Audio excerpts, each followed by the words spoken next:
जेवढं काम मी माझे खासदार म्हणून 1 वर्षामध्ये केलं, विद्यमान परिस्थितीमध्ये त्या पदावर असलेल्या व्यक्तींनी 25% देखील काम केलं नसेल असं काम मी 1 वर्षामध्ये माझे असून केलेलं आहे.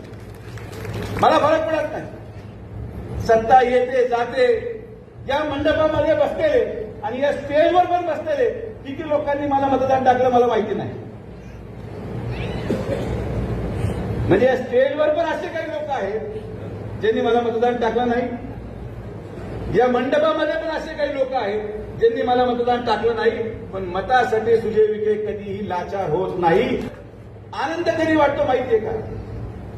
जेव्हा आज लोक मला येऊन भेटतात आणि जेव्हा लोक म्हणतात की आमची फार मोठी चूक झाली, मला इतका आनंद होतो की तुम्हाला मी सांगू शकत नाही. की एका माजी खासदाराच्या कार्यक्रमाला देखील खुर्च्या पुरत नाहीत आणि आजी खासदाराच्या कार्यक्रमाला खुर्च्या रिकामी राहतात. हे कष्टाचं काम असतं. एकही केंद्रीय प्रकल्प मागच्या 1 वर्षामध्ये जिल्ह्यामध्ये आला. नगर शहरामध्ये मागच्या 1 वर्षामध्ये एक तरी विकास कामाचं नारळ फुटलं.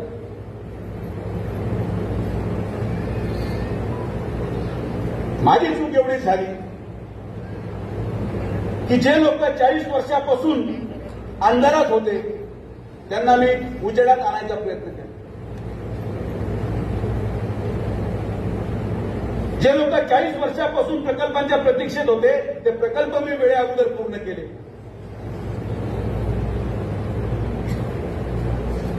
आणि मला हे माहिती होतं की मी काय करू शकतो आणि मी आजही करत राहणार.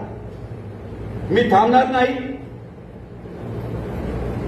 मी या अहिल्यानगर जिल्ह्याच्या जनतेच्या सेवेमध्ये माझं अविरत आयुष्य खर्च करायला तयार आहे आणि ते खर्च करून तुमच्यामध्ये परत येऊन तुमच्याच मताने परत खासदार होणारा शब्द तुम्हाला मी देतो.